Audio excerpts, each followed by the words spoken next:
Oh boy, I cracked myself up, folks. This is probably the 12th live stream that we've done in the last month or so, a little over a month, and I don't think I unmuted my mic once before I started talking. One of these days, I'm gonna get my mic unmuted, and then therefore my thoughts will be gathered, and I'll actually say the thing that I've been thinking about saying for the last 10 minutes. So let's start this over. Hey, folks, do you think like a rich person, a middle class person, or a poor person? Stick around and watch this video to find out. And then, good morning, good afternoon, good evening, Infinite Crypto Cruisers. Hey there, folks. This is Brad Varnell. This is the Infinite Crypto YouTube channel. I very much am excited that you chose to spend some time with me today. I've really been thinking about today's talk or lesson a lot over the last week. I've been listening to some incredible things and trying to put it all together and figure out how can I help you guys, my community that really, pours their love back into me, and that, we're all here for a mutual reason. We're part of a team that is looking to achieve financial freedom. And in our case, we're using cryptocurrency for most of us, we're using cryptocurrency as our main tool to create that financial freedom. Now, folks, I know that some of you probably have some other things going on, and crypto may or may not be the main thing that's going to make you wealthy. But I know that there's a lot of people on this show that are really, giving crypto their best shot because they weren't able to really figure out another way to go out and create some incredible wealth in their life. So, part of today is to really to get you thinking. Thinking is probably going to be kind of like the word of the day almost. And so with that, I want to mention a book. If you haven't read Think and Grow Rich by Napoleon Hill, you are definitely missing out. It is probably the number one self-help, self-development, personal development book in the world. It's probably sold the most copies of all personal development books. And for those of you that have never read it or haven't heard about it, way back in the early 1900s, one of the richest men on earth hired this young man, Napoleon Hill, to basically spend 20 years of his life interviewing the wealthiest, most successful people on the planet. And for some reason, that person's name is I can't think of his name all of a sudden. It was the steel magnate. Man, he was worth, back in the early 1900s, he was just worth, tens and tens and tens of millions. And I cannot think of his name all of a sudden, but he hired, what's that?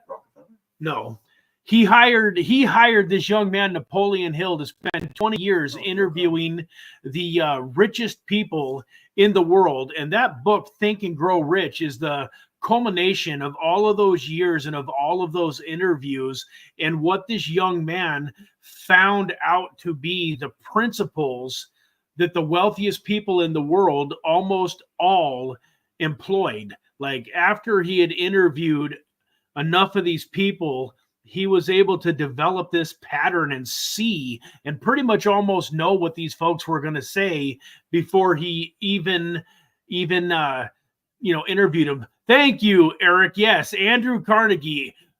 Dale Carnegie wrote the book How to Win Friends and Influence People, and his name kept coming to my mind, and I knew it wasn't Dale Carnegie, but I knew Carnegie stood out, but I was having trouble with the Andrew. So Andrew Carnegie. So for those of you that haven't watched it before or read it before, go out and get yourself Think and Grow Rich, and make that a priority in your life to get that book and read it.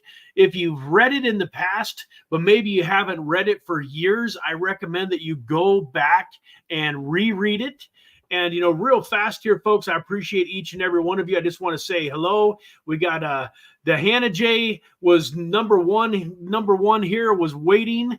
Got here at 8:52 in the morning. Thank you for being here. C90 FTW, happy Monday. Yes, it is. Happy Monday. Thank you so much for being here. We got Eric Bernstein. Appreciate you, Eric, man. Always great to have you here. Excited to see what you accomplish over this next 12 months during the bull market, man. It's obvious to me that you are committed and, doing all of the right things, it looks like. And so definitely appreciate you being here. Yeah, rocket liftoff, countdown. Makarov, how you doing today, buddy?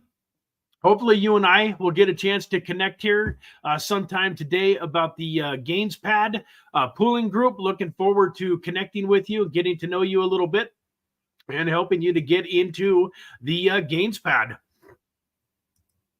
Yep, muted. That's true. I was. And Max Beast Gaming, welcome to the show, man. I hope you're doing fantastic today. I'm not exactly sure how you found us, if you've been with us for a while, but welcome. So let me go back here, folks, to the main theme of the show. Do rich people think different? And I'll let you kind of internalize that question and ask yourself that question. Do you think rich people think different? And if so, how do you think that they think different? I wonder how many times I'm going to use the word think today. I wish I was getting a buck every time I use the word think. And the reason that is so important, folks, is awareness is half the battle. So many people go through life with their head buried in the sand, just waking up, going to work, coming home, watching a little TV, going to bed, waking up, going to work, coming home, watching a little TV, going to bed. They don't have any awareness. And so if you didn't see last week's show, I really talked a lot about the history of money and the different economic ages that we've gone through. And I'm looking forward to sharing that with you again in a little bit more of a cultivated manner. I think I could have explained it much better, but at the same time, if you hadn't heard it, I think you will enjoy it. And I'm not going to go back and do all of that again, but I do want to share, folks, that around the late 1800s, 1900s, we kind of came into the industrial age. And Andrew Carnegie was one of the people that ushered in this industrial age because he owned all of the steel plants back on the East Coast, of the United States.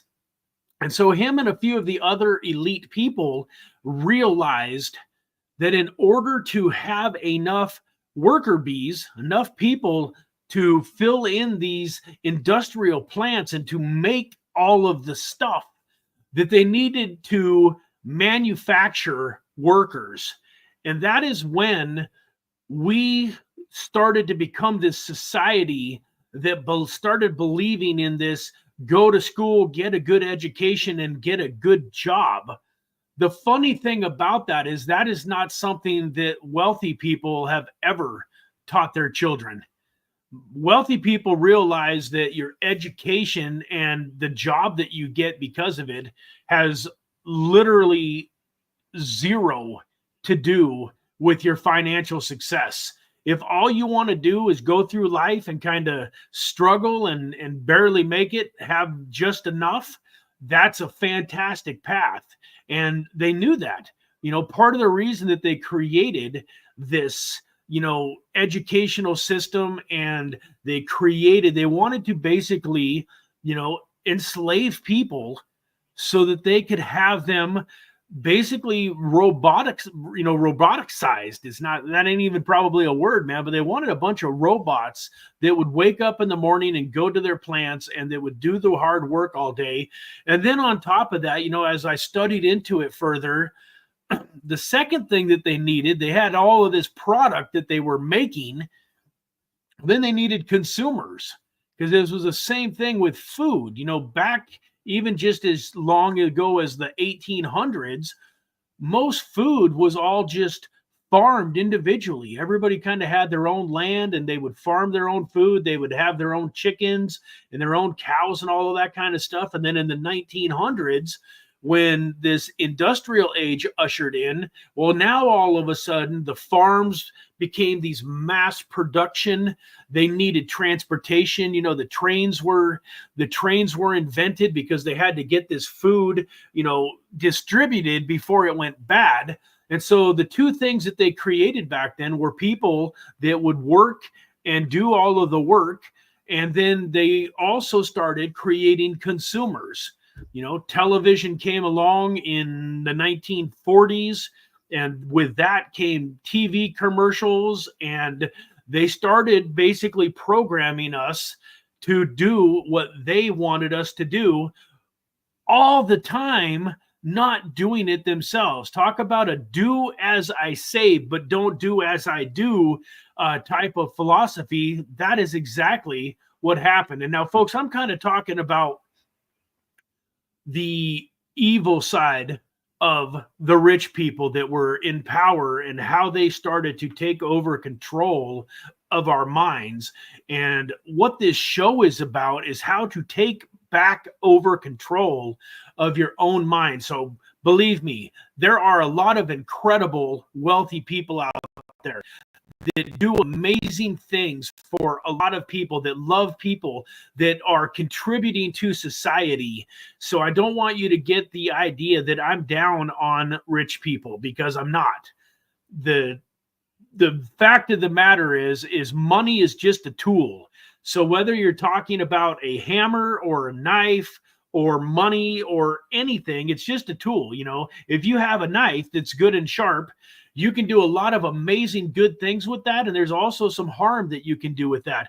Same thing with a hammer. One person who is in construction can build a house with a hammer. Somebody else that's in a bad mood can break out windows or hit somebody in the head with a hammer. So a hammer is not inherently good or bad. Money is not necessarily inherently good or bad. It's all depends on the person that is using it and why they are acquiring it.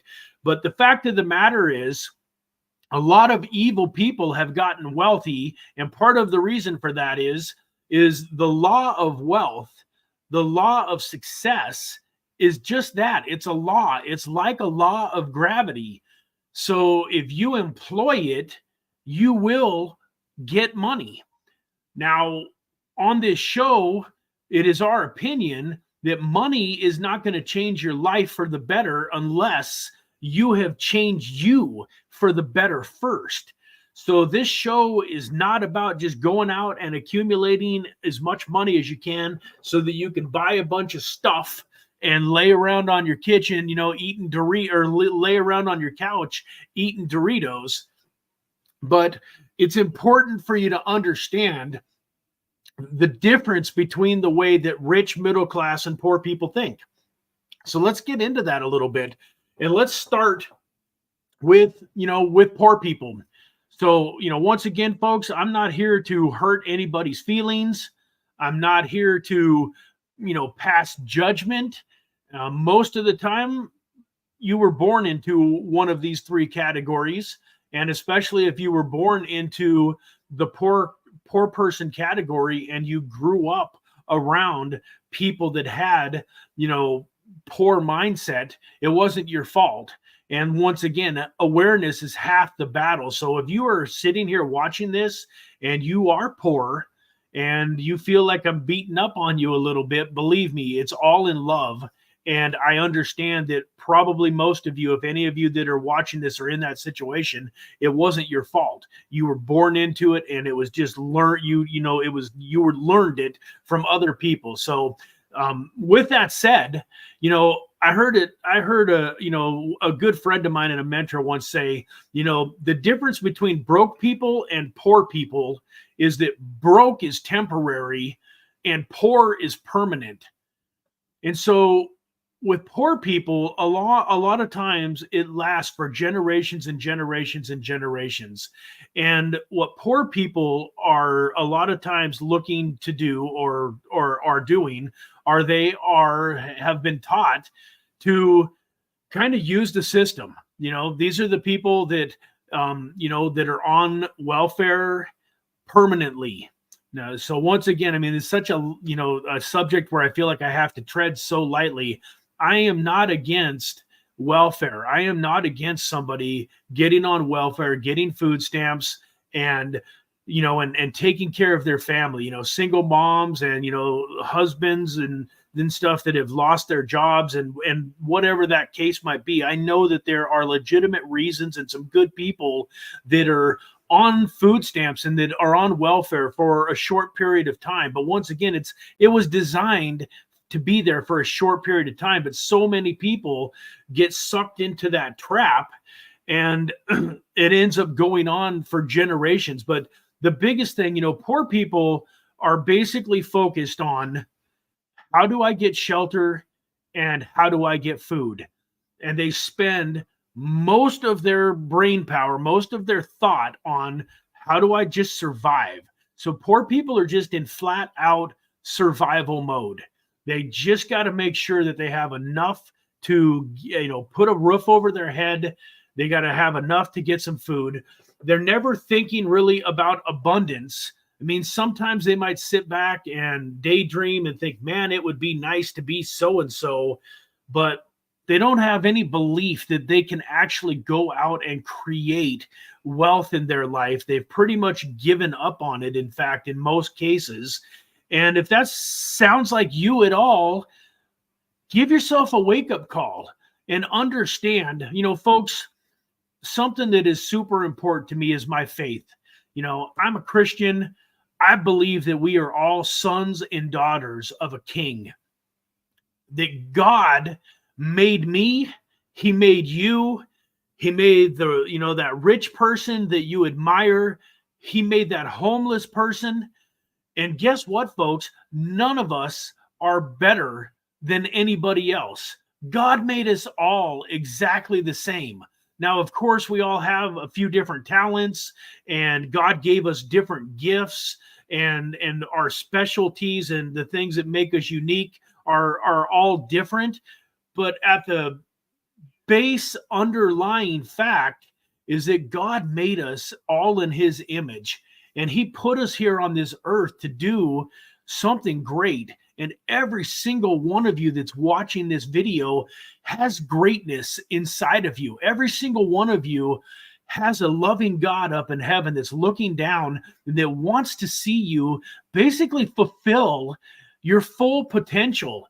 So I really believe that as humans, what we're supposed to be doing here on this earth is fulfilling our full potential. And that's why you'll see a lot of wealthy people and very successful people, they go out and they continue to create more wealth, and they continue to go out and create more success. Have you ever thought about somebody like, say, Dwayne Johnson, The Rock? Have you ever wondered? I have. Have you ever wondered, like, why this guy who has hundreds of millions of dollars is still making movies? Like, I don't know, folks, if you understand how much work and no sleep and misery is involved in creating a movie. We see the end result, but when these guys are on set for that several months, it is not a pleasant thing, man. It is a ton of work, and they're losing out on sleep. They have to, deal with weather conditions, and they have to deal with other people that they don't necessarily like. Even like on all of the Fast and Furious movies, Vin Diesel and The Rock did not get along. And why do they do it? Well, I believe that people like The Rock have realized that their purpose here on earth is to become the ultimate version of themselves. And that basically means that they're going to keep getting better every single day until the day they die. And I believe, folks, if you make a decision while you're watching this video that your goal in life is just to become the best version of you, everything in your life will change, sometimes really rapidly. You'd be amazed at what you can do in a short period of time when you shift this mindset and you go from just this existence mentality, this I'm just trying to scrape together enough money to cover my own bills, and you start thinking abundantly and you start realizing that you can be the best version of yourself. So, it's one of the reasons that I'm really hard on myself about the extra weight, is because I also don't believe that this best version of yourself, that's not just in finances. That should be in your health and in your relationships. I have a good marriage. It's not perfect by a long, long shot.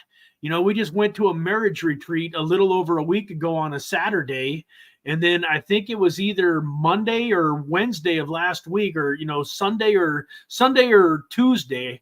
Me and my wife kind of had it out. It wasn't a pleasant day. So I know that we've got a long ways to go, but both of us are committed to making our relationship better every single day. You never want to take your foot off the gas pedal and just lay back and feel like you've arrived, because no matter how well you're doing in life, there's always room to do better. And the happiest people are the people that are doing better. And it's just a scorecard. Like, yeah, once you get to, I don't know how much money it is, I would say, 10 million or so, you kind of get into a position in life where you can have just about anything that you want. I mean, you might not be getting like the super yachts and jet airplanes, but with 10 million, you can pretty much not have to worry about money ever again in your life. But why do people, so the people, once they get to that 20 million, 50 million, 100 million, most people that continue on from 100 million to billionaires and so on and so forth, they're not doing it for the money. Like, literally, once you have 100 million or so, you can literally almost do anything that you want to do anytime you want to do it. The difference in the lifestyle between somebody that has 100 million and 200 million is negligible. It's like almost non-existent. So they're not doing what they do because they want more money. And in my opinion, yeah, they might love making movies or love playing football or love investing in crypto, whatever their passion is. And that could be part of it. But at the same time, I don't think that that's all of it. I think that it's hard to love something that takes that much of your time and takes that much of your effort, and it takes that much of your commitment. But I think that when you start to realize that you can be helping other people and that you're living out your potential, so when they wake up in the morning, their goal is to live to their full potential, and that's why they keep making movies and keep doing all of those things. So let's go ahead and kind of switch gears here and get into and Sal, you make a good point. As a kid, welfare was seen as embarrassing. It was kept a secret from the neighbors, totally different today. And I agree with that a lot. I remember, I'm 50 years old. So I remember back in the 70s and the 80s, that was very true. My family and we went through some tough times. My dad owned his own business, and it wasn't always, sunshine and rainbows. But one thing, he always had way too much pride to ever, do the welfare thing. Even though there might have been a time or two in our life where it might have been justified, he always figured it out. He refused to do that. But you're right. It was something, Sal, back then where it was kind of embarrassing. And, and I agree, these days, people walk into the grocery store and, load up on Twinkies and donuts and a bunch of garbage food and that kind of stuff. And then they run up and, pay with it with their I forget the name of the card, but anyways, with their welfare debit card. And, we're back in those days, you bought milk and eggs and bread and, groceries with it. Today, it seems like a lot of people that are using it, use it just for, the fun stuff in life. So anyways, that's another topic for another day.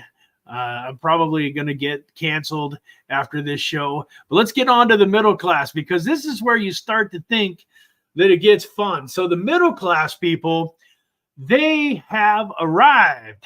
They went to school, they went to college, they got these good jobs. By the time they're 25 or 30, they're making some pretty good money.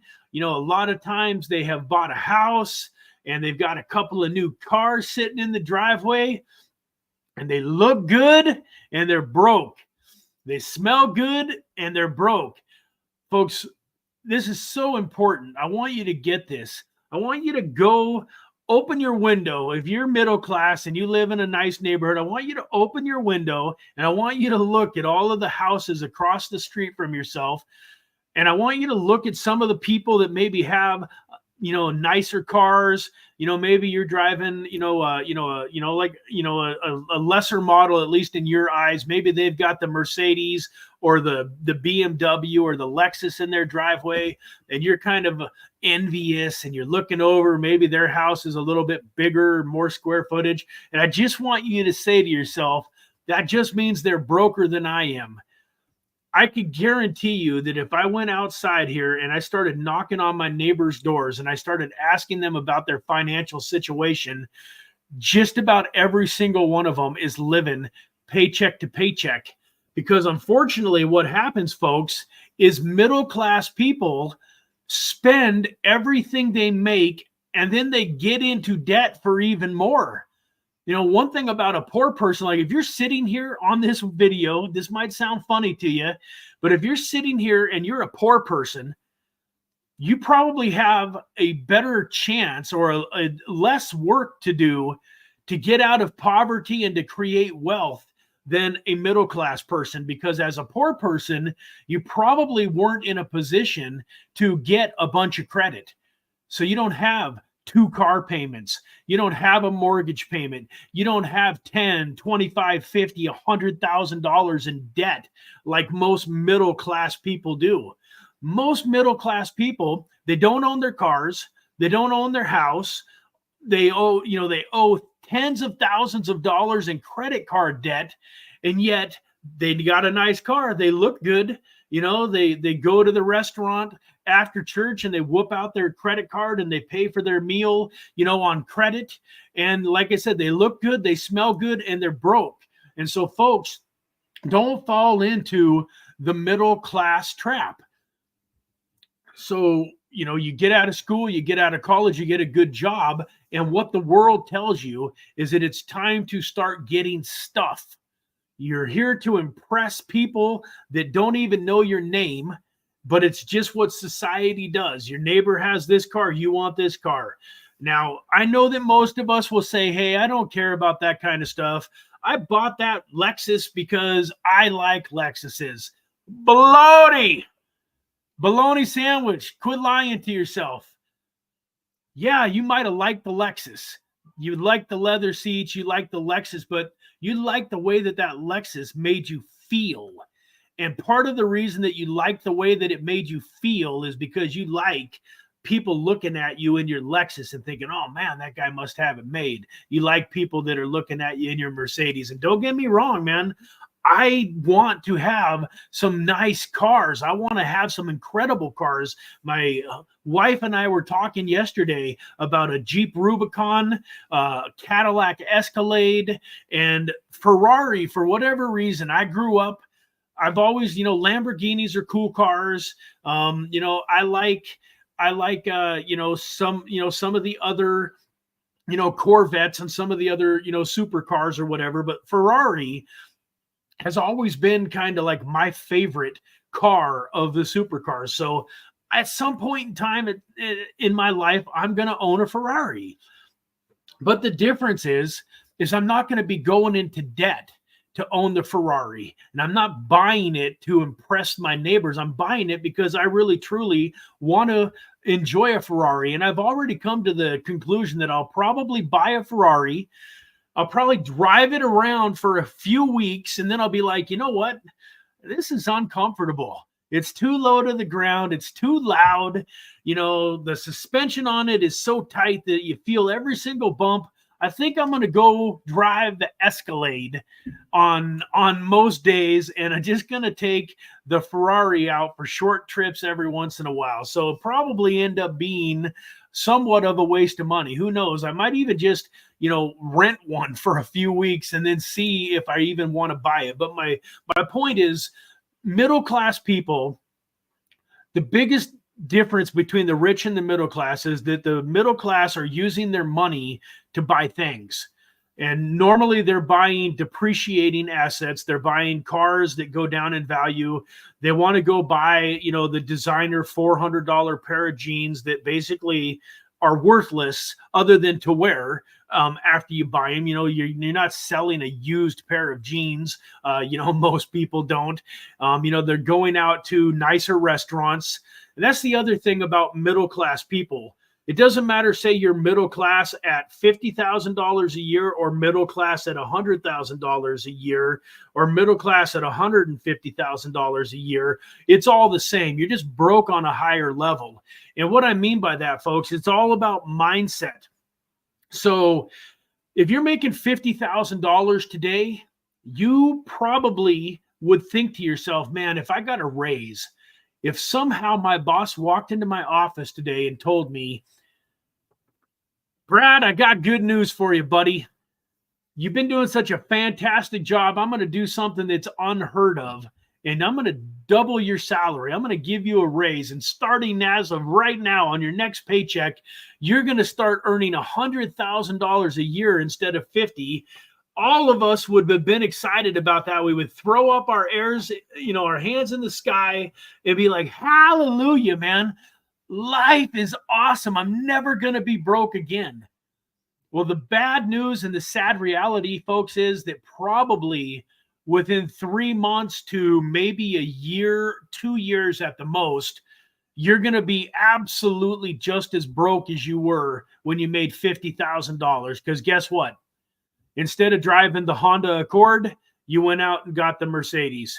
Instead of living in the 3-bedroom, 2-bathroom house, you went out and bought a 5-bedroom house. Instead of, going and shopping for your clothes wherever you were going and shopping for your clothes at, all of a sudden everything is from Macy's and Dillard's. And the biggest thing that I'm trying to get here, folks, is that most middle class people are not saving and investing and creating assets in their life. And that's why they stay living paycheck to paycheck to paycheck. That's why they stay JOB, stands for just over broke. They pay you just enough money to keep you working there, and you work just hard enough so that they don't fire you. And that's where we get into the big difference between the rich and the middle class, folks. So if you were that guy that was making 50 grand a year and you got that raise to 100 grand, and you just kept living as if you were making $50,000 and you invested that 50 extra thousand, you've been making it off of 50 grand for years. Yeah, it might be tight. It might not be a lot of fun, but if you were to take that raise and start investing it, in 10 years, you got $500,000 with interest and dividends. Maybe that's doubled or more into $1 million, $1.5 million. And in crypto, that's probably worth 5 or 10 million. You have total freedom. And all you had to do was take your extra money and put it into assets for 10 years. But we don't do it as middle class people. And once again, I'm not knocking on anybody. I was as middle class could be all the way through until my 40s. And it was because I made all of these dumb mistakes. I was spending every month, every penny that I made. I never saved. Especially I got a little bit older. I thought, man, you got all these people telling you, hey, if you just do the right thing, if you invest 10% and blah, blah, blah for the next 30, 40 years of your life, then you're going to wake up at 60, 70 years old and you'll have some money. And I'm like, I'm not going to drop an F-bomb here on the show, but I'm like, heck with that, man. I don't want to be wealthy when I'm 60 or 70. I want to enjoy my life while I'm young enough to enjoy it. So I didn't delay gratification enough when I was younger. So I know that last week I talked a little bit about the number one mistake that most people make and why they're not getting successful in crypto. And it was, they're not patient enough. Well, I was listening to a multi-millionaire last night, and he had the three biggest things that are keeping you from creating wealth. And the very first thing was you won't delay gratification. And the way that he explained it was slightly different than what I said last week, but it basically was the exact same thing. Like, you're not patient enough. You won't delay gratification. You want to do what feels good right now versus what's going to feel good in 5 or 10 years from now. And it's the same thing with your finances, with your health. I mean, I am not overweight because I am delaying gratification. Delaying gratification means that I don't eat the pizza and the double cheeseburgers and the French fries and stuff right now, that I spend more time exercising. But right now, when you're sitting at the restaurant, what feels the best right there in the moment? Eating a grilled chicken breast and some broccoli, or having a double cheeseburger? And so obviously, at least in my health, I have chosen to do what feels good right now versus what's going to feel good in the long term. And now I'm getting old enough. See, I could get away with that stuff when I was 30 and even into my, 40, but at 50, it's causing some problems. I'm a type 2 diabetic, and it's not good. Like, there's a very high possibility that as much as I want to be here on this earth, God willing, until I'm 80, 90, 100 years old, that if I still am in this exact kind of shape in 10 years from now, I'm going to be living on borrowed time. And so one of the reasons that it's so important to me to get this the rest of the way under control, it's headed in the right direction, I'm making some good steps though, is because I want to live. But all I had to do back when I was 25, 30, 40 years old was make some better choices and think about, hey, you're going to be 50 here in 10, 15 years. What do you want to be like, health-wise when you're 50, Brad? And I needed to think about it 20 years ago and be making those small little choices on a daily basis that led to a healthy, ripped, athletic 50-year-old. And I'm starting to, I'm kind of going off on a tangent here, folks, but it's really so true. They've trained us as middle-class people to be consumers and to think about, oh man, I need that new iPhone. Oh man, I need that Samsung 2743. And just, oh my gosh, that iPad, they just came out with an iPad that's got a screen almost the size of a laptop. I need that. And what we end up doing, folks, is, we buy all of the stuff, we go into debt, and then we never get wealthy because we never have any money that is put into assets. So let's get into the rich. Finally, the fun stuff. The biggest difference between the rich and the middle class, folks, is delayed gratification.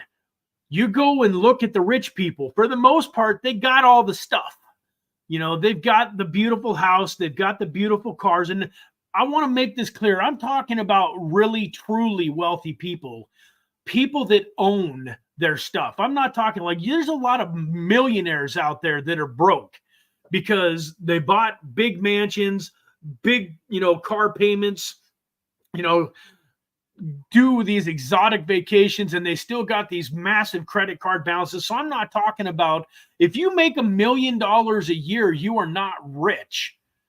Now, if you make $1 million a year and you're spending $1,100,000, you're broke.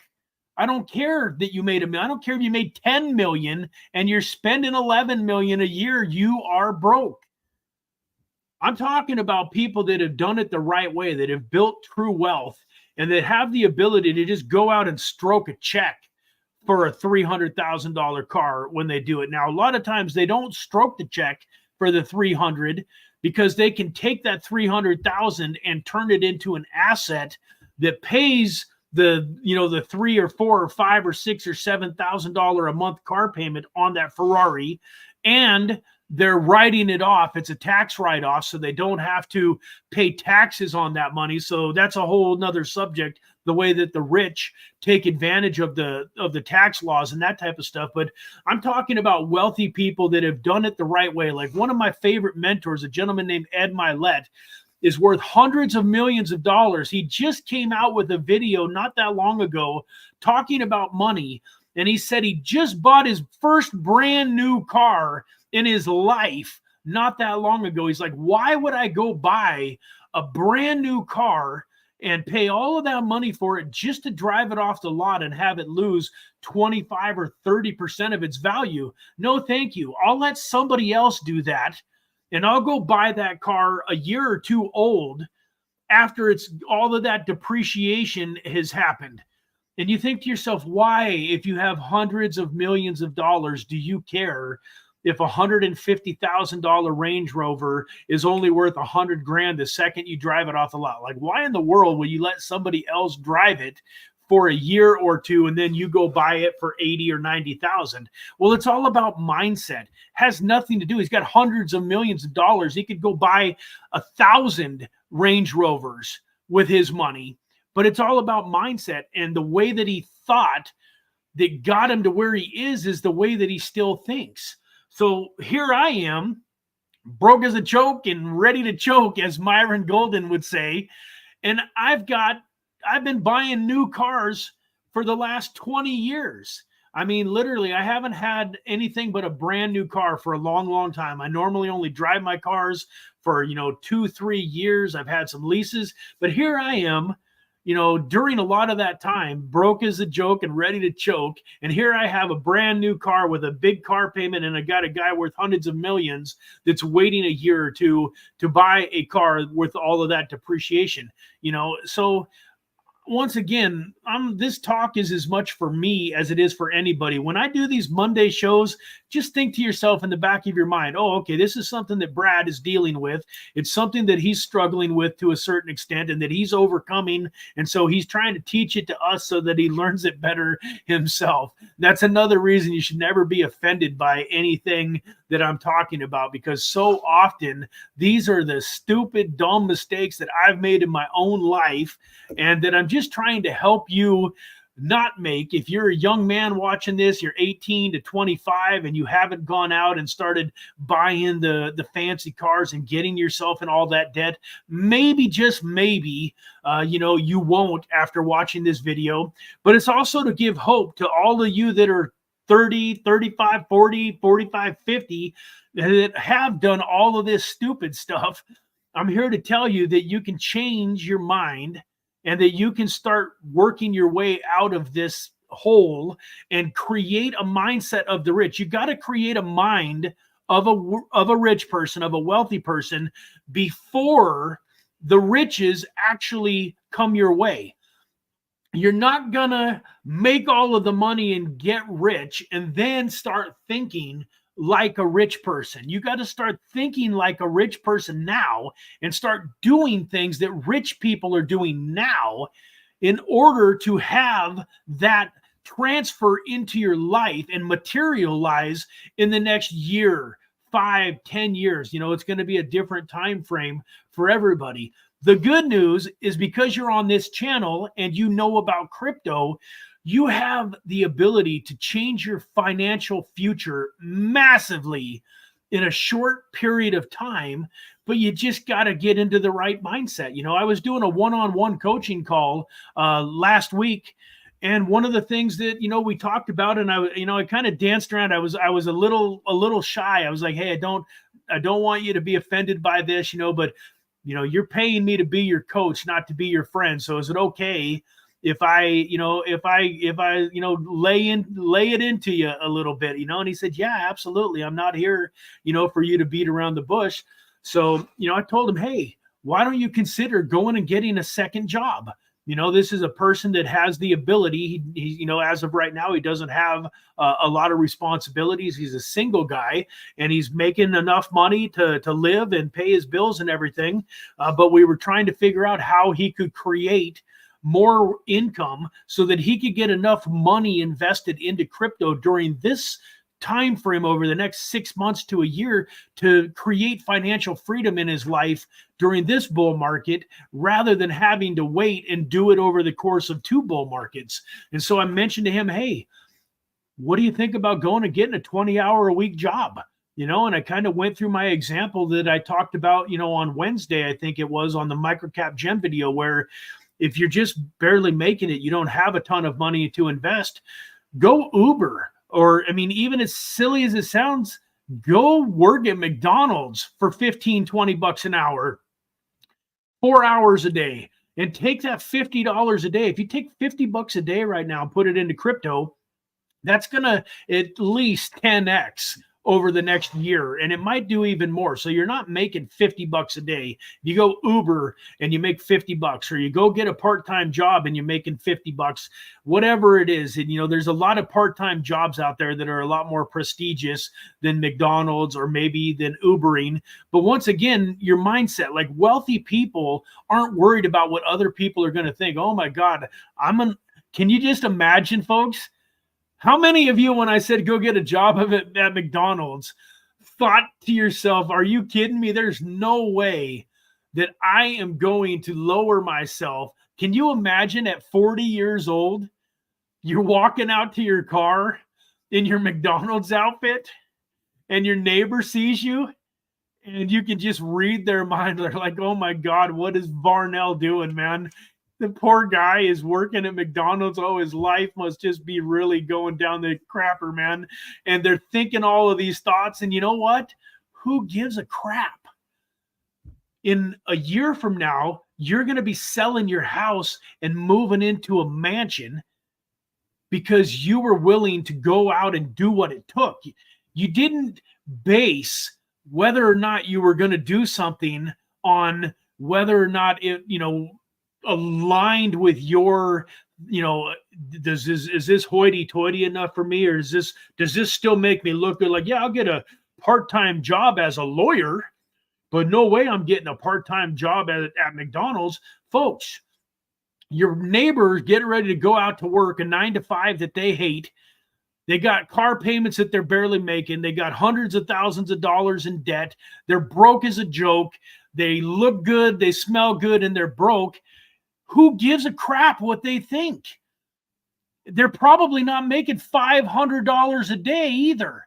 And that's what you got to remember. You're not making 50 bucks a day at McDonald's or Uber or whatever you decide to do. You're making 500 a day if you're investing it into crypto when you get home. Literally, folks, you can just about throw a dart at the top 25 or 50 cryptocurrencies in market cap, and you invest $50 a day into one of those, it's going to 10x over the next year. And if you get lucky and you do some research and some due diligence and you stick around channels like this one, you're going to find some tokens that do 20, 50, 100x. So, I mean, do you realize that 100 times 50 is $5,000, guys? Is that right? Or is that more? I think it's right. 10 times 50 is 500. Yeah. So 100 times 50 is $5,000. So your little, $50 a day side hustle could be worth, $5,000 a day to you. You're talking about you're making more money than some significantly wealthy people at $5,000 a day. $5,000 a day, 5 days a week is, about $100,000 a month, over $1 million a year. And that's how you got to start thinking, folks. Rich people. So let me go back. I know I've been talking a lot. Let's get to the point. Middle-class people make their money and they spend it on stuff. Rich people make their money, they invest it into revenue-producing assets, and then they use that money to buy the stuff. The biggest difference, folks, as you can tell, is the poor and the middle class, once they've spent the money, it's just gone. With rich people, they still have the asset. So they go out and they create an asset that makes that car payment for them. But guess what? Once the car is paid for, they still have the asset spitting off cash flow. And I'm going to end this video with a little story that I thought was just, fantastic. So I hadn't mentioned his name a whole lot, but I think there's a gentleman out there that you guys all need to know about. His name is Myron Golden. And I think he's an amazing, amazing human being. I think you'll love his story, and I think that you'll love his teaching. So if you like some of this mindset and wealth creation type stuff, I think you'll enjoy Myron Golden. But he tells a story where now he's relatively wealthy at this point, but that's not really the point of the story. The point of the story is he hated flying on retail. He hated flying, the same way that all the rest of us do. The word for it is escaping me for some reason, but he just hated flying on, regular jets, and having to go through the airport and going through security. And then he had a couple of really bad experiences. One where they lost his luggage, and like he never ended up getting his luggage back. Months later, he's still trying to get his luggage back and never got it back. And then the second one was he was getting ready to celebrate his 60th birthday, and his son had, rented a yacht for his 60th birthday. So he was getting ready to really have an amazing time and spend some incredible time with friends and family. And the airline that he was booked on canceled his flight, wouldn't do anything. He's really sick about their attitude too. Like they're very, they're not helpful. They act like they don't even care that they're, ruining your life. And so he made a decision. And that's one of the things he talks about. He says he made a decision, not a choice. There's a difference between a choice and a decision. A choice means you could change your mind. Well, I'm going to go ahead and choose the hamburger. Oh, wait a second. No, I think I'll have the pizza. Oh, wait. No, those hot wings look good. Like when you have choices, you can change your mind. When you make a decision, you basically decide on a avenue of action that you're going to take, and come heck or high water, that's what you do. So he made a decision that he was never going to fly retail again, that he was always going to fly private.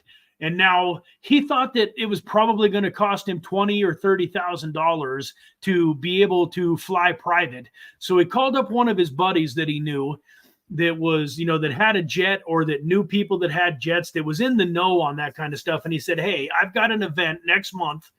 I've decided that I'm never, ever, ever flying commercial again.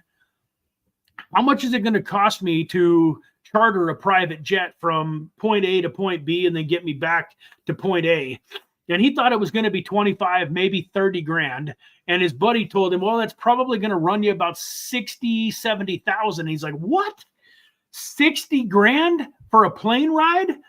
And his buddy, said, yeah, man, you want to fly private, you got to put your big boy pants on. And, that kind of ruffled his feather. He said, hey, man, I got big boy pants. I'm fine. But once again, even though it was over double what he thought it was going to cost, and it was a stretch, he had made a decision. So what did he do? He didn't just take money out of his current life and just start flying private. He created an asset that's paid for the private jet. And that's what the other, rich people have ideas. So what did he do? So what he did is he created an offer. So this gentleman is a motivational speaker and a coach and all sorts of different stuff, but he created an offer because, on a private jet, you got room for more than one person. So he created an offer. I won't go into all of the details of the offer, but he created an offer that was a $200,000 offer.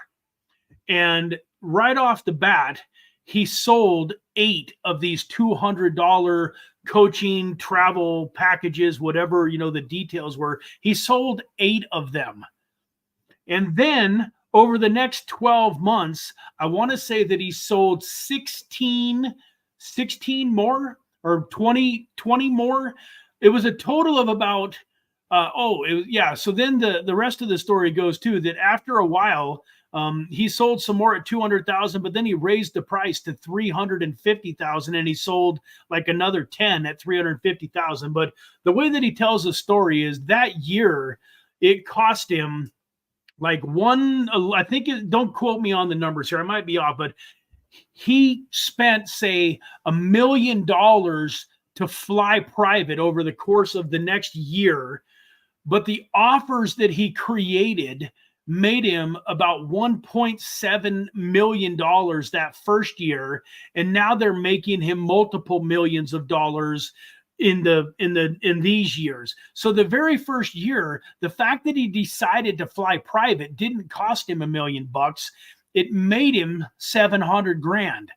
And that's the difference between the way rich people think and the way that poor and middle-class people think. A middle-class person would have just said, oh, I can't afford it, and quit thinking about it. You know, I've got another gentleman named Ryan Stewman. He does it slightly different, but he will charter a jet. Say he lives in Dallas. So he'll charter a jet from Dallas to, say, Utah for a big convention. He might even be speaking at that convention. Then what he does after he's got the jet. So I know from previous experience, these jets run, say, about $11,000 an hour.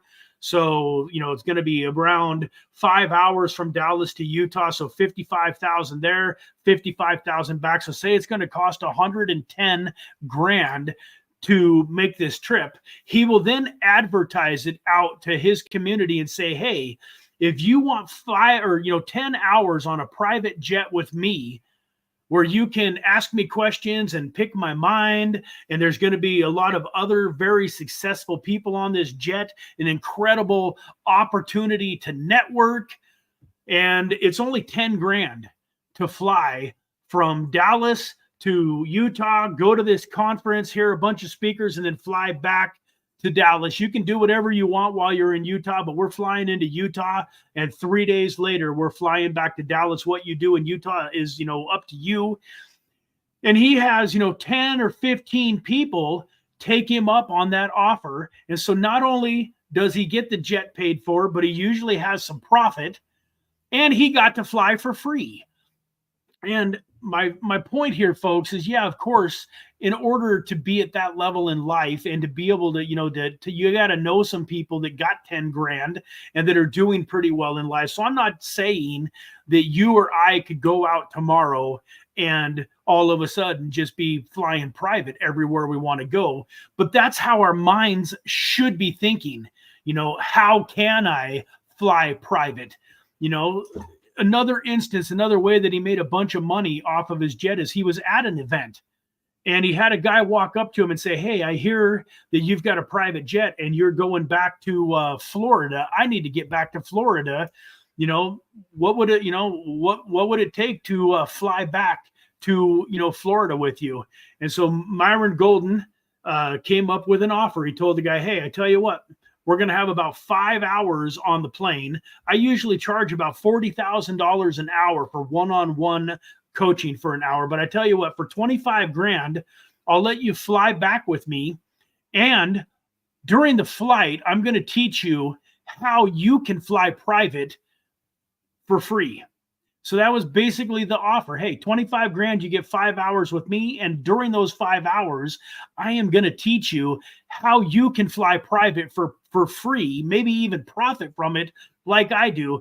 The guy said, absolutely, stroked him a check or wired him 25 grand. The other cool thing about it was 2 other people overheard and said, hey, we'd like in on that deal. So here he is. He makes $75,000 on a flight home and teaches 3 people how they can fly private from then on also for free. And so most of you that are listening to this, some of you might be able to wrap your mind around what I just told you. But if all you heard was like none of that, like that might as well have been Chinese to you. That's okay. That stuff was Chinese to me. And had I heard that 10 years ago, I would have totally dismissed it. And I would have totally thought that has nothing to do with my situation in life. It has nothing to do with where I am or where I ever even potentially see myself being. And I would have just closed my mind and I wouldn't have gotten the lesson in that. Because maybe it's not fly private for you. Maybe it's just, have a nicer car or have 100,000 in the bank so that you're not quite so worried about life's bills, whatever it is that you want. You can go out and create it. And this is another topic for another day. But, make more offers is something that I've really been paying attention to. Everything in life is an offer. If you're married right now, one of you offered, a proposal and the other person accepted it. If you've got a job, your boss, your employer offered you a job, said, hey, we're willing to pay you X amount of dollars for this much of your time, and you accepted it. Or maybe you counter offered and said, well, I'll be willing to work this amount of time for this amount of money. Even when you go to the grocery store, it's an offer. They're telling you, hey, there's this loaf of bread, and if you want it, you can pay $5. So everything in life is an offer. And that's something else that wealthy people get good at doing, is they get good at making the right kind of offers. So if you really want to get wealthy quick, think about a problem that people that are having and work hyper diligently at solving that problem. And then once you've gotten so good at solving that problem and given them a ton of value for free, now you can start charging people and they will happily pay you to solve their problems. And that's what this gentleman did. He started off with courses that were $60, $70 back 20 years ago. And now he's got $1 million course. And it's crazy. 3 people bought his $1 million coaching program this year. And you think, well, why? That's crazy. Who would pay $1 million for coaching? Well, let me ask you this. If you were a multi-millionaire and you knew this guy could take your $1 million that you paid him and he could help you make 10 million or 25 million or 100 million this year, would you do that? I mean, let me ask you this question on a smaller scale. If you ran into somebody that you very much believed, if you gave them $100 to coach you, that they could help you turn that into 10,000, would you do that? Of course you would. What if they could only turn your 100 into $1,000? Would that be a good deal? Absolutely. So it's not about the money that you're spending. It's about the value that you're getting and what the return on your investment is. So I think that there's a bunch of you watching this that probably don't give yourself enough credit. Everybody here knows something that other people want to know. You think to yourself, what am I good at? And you think to yourself, well, gosh, the only thing I'm really, really good at is cooking. There ain't any money to be made, teaching people how to cook. Well, as Myron Golden would say, I think Rachel Ray would disagree. And you can you're a mechanic and you feel like you're one of the best mechanics. You're a fantastic mechanic and you're trustworthy and you're honorable and you really have a great business, but you'd like to scale. You think there's any other mechanics out there that would be interested in knowing why your garage does 3 times the volume as their garage? Do you think it's possible, if maybe you put a course together on how to have a multi-million-dollar a year mechanic garage, that there might be some other mechanics and people that own garages that might be interested in that? I'm telling you, folks, you're just not creative enough. You're not thinking enough.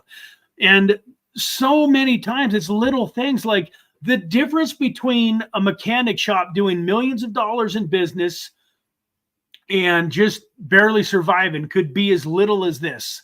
I want you to hear the difference between this. Hello, Brad Varnell's mechanic shop. What can I do for you? And hey, good morning. This is Brad Varnell, and this is the Varnell Mechanic Shop. How can I help you today? That might seem like a little thing, folks, but if I'm calling a mechanic shop and the first guy answers the phone, I'm probably going to tell him, a little bit about my situation, and I can't wait to get off the phone with him and call another mechanic shop until I get somebody that actually sounds like they're excited that I'm calling them. So if you're a business owner, look at your employees, just a side tip, a little extra alpha.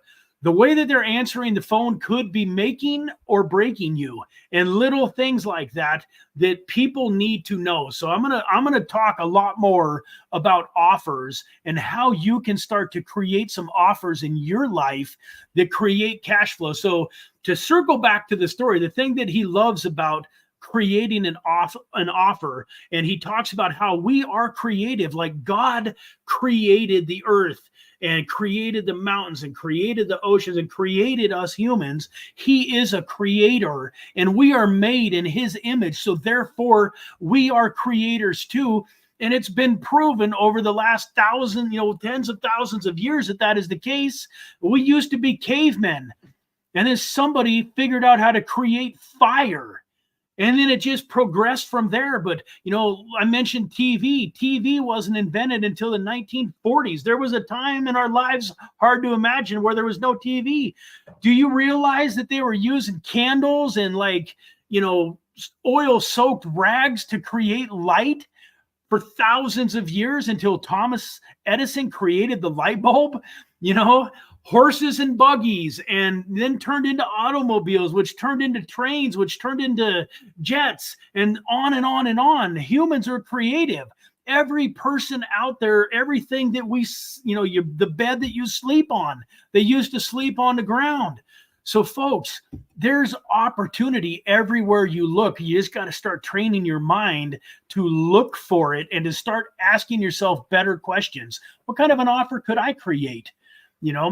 How can I get a side hustle? I don't care if your side hustle is even just going out on the weekends and garage sailing.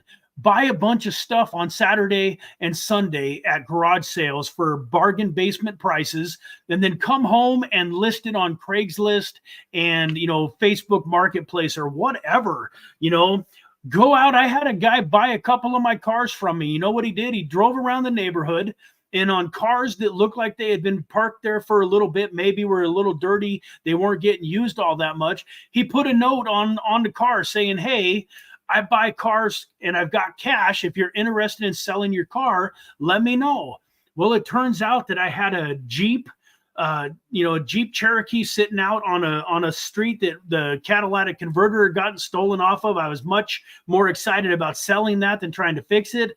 I had a Lincoln Navigator that I was ready to sell. So I gave the guy a call. He came over, he drove them both, and he bought them.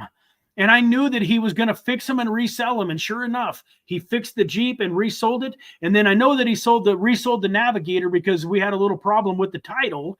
And so I had to go down and meet the new owner of the Lincoln Navigator and sign off on something so that he could take it. I never asked anybody, I never asked the new guy, "Hey, how much did you buy this for?" to figure out how much money he'd made, because I didn't care. He solved a problem in my life. I had a car sitting in my driveway that I really didn't want anymore, that I didn't know what to do with. But at the same time, I wasn't ready and raring to get it cleaned up and drive it down to a dealership and go through the hassle of negotiating with them and trying to, figure out how much they would pay me for it. So this guy solved the problem, but he's doing that all over the place. And who knows how many cars he buys and sells. Go find yourself a car that you know a lot about and start looking for it. If you look at a car 10, 20, 50 times, 10, 20, 50 different cars, you're going to all of a sudden have a mind that can spot the gem. You're going to go, "Oh, wow, on the 51st car," you're going to not only is this car a couple $1,000s less than most of the cars that I've been looking at, but this one is mint. It's got low mileage and it's in really good shape. And holy smokes, I better go check that out. You go find out a little old lady and her husband passed away or whatever, and she just, wants to get the car out of her way. She's willing to give you a great deal on it. You go buy the car, you sell it for $2,000 or $3,000 profit, and boom, that $2,000 or $3,000 turns into $20,000, $30,000, $40,000, $50,000, $100,000 in your crypto portfolio. So folks, I've been talking for almost an hour and 20 minutes. God bless you. I hope that this helped. And I look forward to seeing all of you again on Wednesday. We've got the microcap gem Wednesday live stream.